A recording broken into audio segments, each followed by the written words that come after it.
بہرحال نوٹ کر لیجئے، عالم عرب جا چکا، کوئی دن کی بات ہے، میں سنسنی پیدا نہیں کرنا چاہتا، لیکن حالات اور واقعات سے نگاہیں بند کرنا بھی کوئی دانش مندی کی بات نہیں ہے۔ یہ ایودھیا کی مسجد شہید کی گئی، ابھی یہ ایک بہت بڑا مزار جو ہے شہید کیا گیا، اور اس کے ساتھ کئی مسجدیں شہید کی گئی۔ یہ سب کیا ہے؟ یہ مسلمانوں کی نفس دیکھی جا رہی ہے کہ کوئی غیرت اور حمیت نام کی کوئی شے باقی ہے؟ جیسے علامہ اقبال نے وہ نظم لکھی تھی، عبد القادر روہیلا بڑا ظالم جفاجو کینہ پرور تھا، لیکن یہ کہ اس نے جو ایک ٹیسٹ لیا تھا کہ وہ جو عورتیں ہیں تیموری خاندان کی، ان میں کوئی رمق رہ گئی ہے؟ معلوم ہوا کہ نہیں، کہ غیرت نام تھا جس کا گئی تیمور کے گھر سے، ختم، غیرت نکل گئی۔ اسی طرح ایودھیا کی مسجد، اب چرار شریف، اور یہ کوئی دن کی بات ہے کہ اب مسجد اقصیٰ کا نمبر آیا کہ آیا، اس کے لیے پوری تیاریاں ہو چکی ہیں۔ یروشلم کا مشرقی حصہ خالی کرایا جا چکا ہے، اس کے اندر اب پورا تسلط یہودی کر رہے ہیں، یہاں تک کہ اب کے یاسر عرفات صاحب نے بھی کچھ نہ کچھ جو ہے احتجاج کی بات کی ہے، حالانکہ اب تک ہر بات مان کر منقار زیر پر تھا، لیکن یہ کہ ایک وقت آتا ہے آخر کار اسے بھی کچھ بولنا پڑ گیا ہے۔ لیکن یہودی اب پیچھے قدم ہٹانے والا نہیں ہے، ان کا تھرڈ ٹیمپل، تیسری مرتبہ ہیکل سلیمانی تعمیر ہونا ہے۔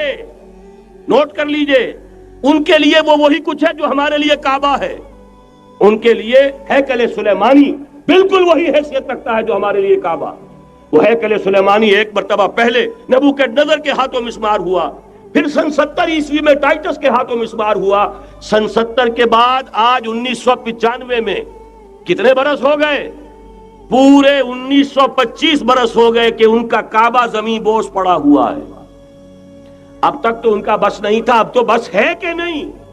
اب ان کی حکومت ہے کہ نہیں؟ اب شاہ حسن ہو چاہے شاہ حسین، ان کے نوکر اور چاکر ہیں یا نہیں؟ اب انہیں ڈر کس کا ہے؟ لہذا کوئی دن کی بات ہے، مسجد اقصیٰ شہید ہوگی اور ٹیمپل کی تعمیر شروع ہوگی۔ یہ تو بہرحال ایک نقشہ ہے۔ اگلا نقشہ آپ کو بتانا چاہتا ہوں، ایک دوسری تصویر ہے۔ یہ تصویر ہے زمینی، ایک تصویر ہے آسمانی۔ وَمَكَرُوا وَمَكَرَ اللَّهُ وَاللَّهُ خَيْرُ الْمَاكِرِينَ، انہوں نے اپنی سی تدبیریں کی، اللہ نے اپنی تدبیر کی، اور ظاہر بات ہے اللہ کی تدبیر سے بہتر تدبیر کس کی ہوگی؟ چنانچہ یہودیوں کی سازشیں اس وقت بھی ناکام ہوئی تھی یا نہیں؟ ظاہر بات ہے جاء الحق وزهق الباطل ان الباطل کان زہوقا۔ لہذا یہ آیتیں دونوں اعلان کر رہی ہیں کہ یہودیوں کی سازشیں بالآخر ناکام ہوں گی اور دین حق کا بول بالا ہو کر رہے گا۔ یہ تو ان آیتوں سے ظاہر ہے۔ یریدون لیطفئوا نور اللہ بافواہہم واللہ متم نورہ ولو کرہ الکافرون۔ یریدون ان یطفئوا نور اللہ بافواہہم ویابى اللہ الا یتم نورہ ولو کرہ الکافرون۔ هو الذی ارسل رسولہ بالہدی ودین الحق لیظہرہ علی الدین کلہ ولو کرہ المشرکون۔ اللہ نے تو بھیجا ہی ہے اپنے رسول کو اس فیصلے کے ساتھ اور یہ ذمہ داری اور مشن دے کر کہ جو دین حق آپ کو دے کر بھیجا جا رہا ہے اسے غالب کیجئے، نافذ کیجئے، قائم کیجئے، اس مشن کے ساتھ بھیجا جا رہا ہے۔ اور وہ بہرحال آیا، جاء الحق وزهق الباطل ان الباطل کان زہوقا۔ لیکن نوٹ کرنے کی بات یہ ہے، ذرا یہاں تھوڑا سا تحمل کے ساتھ غور کیجئے گا، کہیں میرے خلاف کوئی فتویٰ دینا شروع کر دیں۔ کیا حضور کا مقصد بعثت اس وقت مکمل ہو گیا تھا؟ ایک درجے میں ہو گیا کہ جزیرہ نماء عرب پر اللہ کے نور کا بھی اتمام ہو گیا، اللہ کا دین بھی غالب ہو گیا کہ نہیں ہو گیا؟ لیکن کیا محمد الرسول اللہ صرف عرب کے لیے بھیجے گئے تھے؟ قرآن کہتا ہے ببانگ دہل وما ارسلناک الا کافۃ للناس بشیرا ونذیرا، اے محمد صلی اللہ علیہ وسلم ہم نے نہیں بھیجا ہے آپ کو مگر پوری نوع انسانی کے لیے بشیر اور نذیر بنا کر۔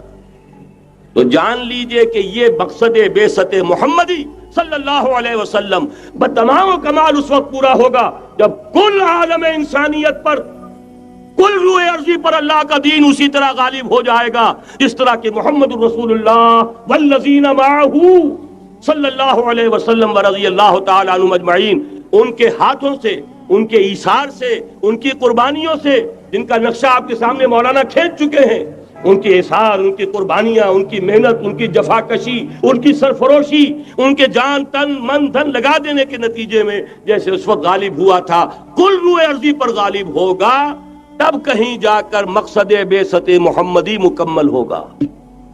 یہی وجہ ہے اقبال نے کہا تھا وقت فرصت ہے کہاں، کام ابھی باقی ہے، نور توحید کا اتمام ابھی باقی ہے۔ لیکن ساتھ ہی خوشخبری بھی دی تھی، یہ چمن معمور ہوگا نغمہ توحید سے، آئے گا وہ دور، یہ چمن معمور ہوگا نغمہ توحید سے، لازماً آ کر رہے گا۔ لہذا اب اس کے درمیان جو یہ فصل ہے اس کو سوچئے۔ لیکن میں اس سے پہلے ذرا وہ حدیثیں کہ جن میں حضور کی سری پیشن گوئیاں آئی ہیں بڑی تیزی کے ساتھ آپ کو سنا دینا چاہتا ہوں، اور اس کی وجہ کیا ہے۔ یہ زمینی حالات جنہیں میں نے کہا تھا انہیں دیکھیں، ظاہر بات ہے کبوتر کی طرح آنکھیں بند کرنے کا تو فائدہ نہیں، حقیقت کو دیکھنا پڑے گا۔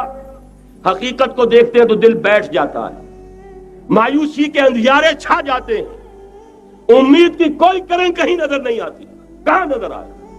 مولانا نے کتنا عمدہ نقشہ کھینچا ہے، کہاں ہے وہ اسلام؟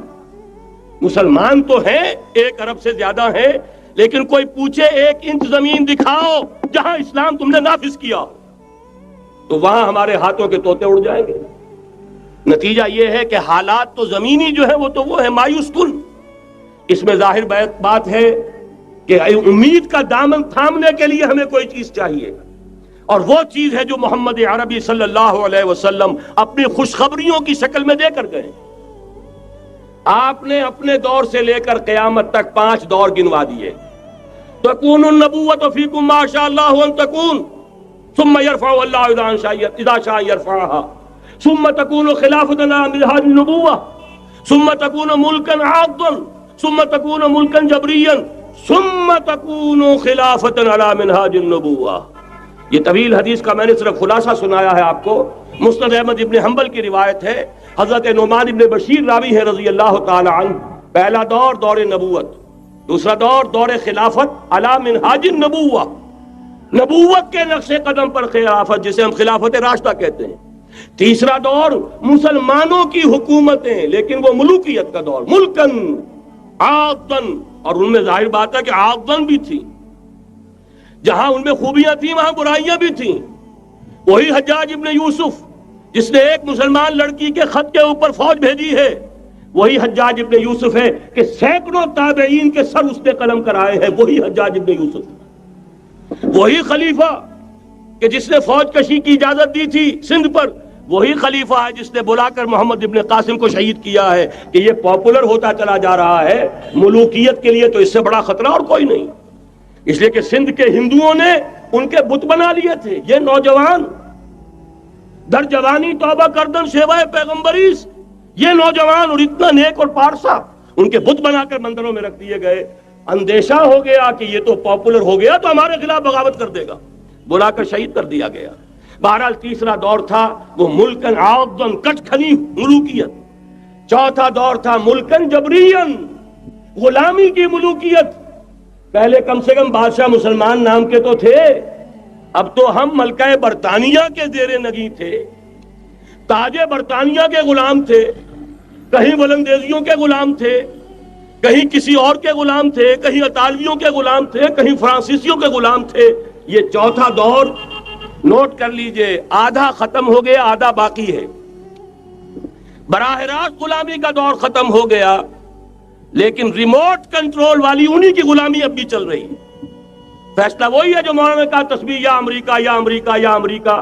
وہی لوگ، وہی ذہن، وہی ان کی بود و باش، وہی ان کی معاشرت، وہی ان کی سوچ، وہی ان کے اقدار، وہی ان کے نظریات، وہی ان کی معاشیات، وہی ان کی معاشرت، ہر شے وہی ہے، صرف رنگ کا فرق ہے اور کچھ نہیں۔ نظام ابھی وہی ہے، چلانے والے بھی انہی کے پرستار ہیں، بلکہ ریموٹ کنٹرول سے وہی چلا رہے ہیں۔ وہ تو آپ کے بجٹ کا بھی فیصلہ کرتے ہیں، آپ کی الیکٹریسٹی کے ریٹس بھی معین کرتے ہیں۔ تو حال یہ ہے کہ ابھی وہ چوتھا دور ختم نہیں ہوا، فرق صرف یہ ہے کہ ڈائریکٹ کی بجائے ریموٹ کنٹرول ہے۔ لیکن حضور کی خوشخبری یہ ہے، ثم تکون خلافۃ علی منہاج النبوۃ، پھر ایک دور آئے گا خلافت علی منہاج النبوہ کا، یہ محمد الرسول اللہ کی نوید ہے، وہ صادق